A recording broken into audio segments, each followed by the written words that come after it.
দোস্ত পদত্যাগ না করেই দেশ ছেড়েছেন সাবেক প্রধানমন্ত্রী শেখ হাসিনা। বার্তা সংস্থা রয়টার্সকে দেওয়া এক সাক্ষাৎকারে এমনটাই দাবি করলেন তার ছেলে জয়ের দাবি সংবিধান অনুযায়ী শেখ হাসিনা এখনও নাকি বাংলাদেশের প্রধানমন্ত্রী।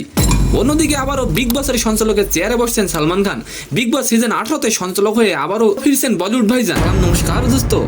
শেখ হাসিনা দেশ ছেড়ে ভারতে যাওয়ার আগে প্রধানমন্ত্রী পদত্যাগ করেননি বলে বার্তা সংস্থা রয়টার্সকে জানিয়েছে দোস্ত। 5ই আগস্ট 2024 গণ আন্দোলনের মুখে পড়ে পদত্যাগ করে দেশ থেকে পালিয়ে ভারতে আশ্রয় নিয়েছিলেন হাসিনা।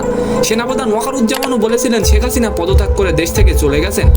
বাট এখন ওয়াশিংটন থেকে বার্তা সংস্থা রয়টার্সকে জয় বলেন আমার মা আনুষ্ঠানিকভাবে কখনোই পদত্যাগ করেননি। তিনি সময় পাননি। তিনি একটি বক্তব্য দেওয়া পদত্যাগপত্র জমা দেওয়ার কথা ভেবেছিলেন, কিন্তু আন্দোলনকারীরা বাসভবনের দিকে মিছিল নিয়ে আসতে শুরু করে, তাই তিনি সময় পাননি। সংবিধান অনুযায়ী তিনি নাকি এখনো বাংলাদেশের প্রধানমন্ত্রী। এই বিষয়টি নিয়ে আপনার কি মতামত সেটি অবশ্যই কমেন্ট করে যাবেন। অন্যদিকে আবারও বিগ বসের সঞ্চালকের চেয়ারে বসতে যাচ্ছেন ভাইজান সালমান খান। বিগ বস OTT 3-তে সালমানকে সরিয়ে সঞ্চালকের দায়িত্ব দেওয়া হয়েছিল অনিল কাপুরকে, কিন্তু দর্শক খুব একটা খুশি ছিলেন না এই বিষয়ে, যার ফলে জানা গেছে বিগ বস সিজন 18-তে আবারও সঞ্চালকের দায়িত্বে আসছেন ভাইজান। আগামী অক্টোবর মাসেই শুরু হতে চলেছে বিগ বস সিজন 18। দর্শকরা নতুন সিজনের প্রথম পর্ব দেখতে পারবেন 5ই অক্টোবর থেকে। তো সম্মানিত দর্শক, আজকের ভিডিওটি কেমন লাগলো অবশ্যই কমেন্ট বক্সে জানাবেন। আর ভিডিওটি যদি ভালো লাগে অবশ্যই একটি লাইক দিয়ে আমাদের চ্যানেলটিকে সাবস্ক্রাইব করে দিবেন। ধন্যবাদ।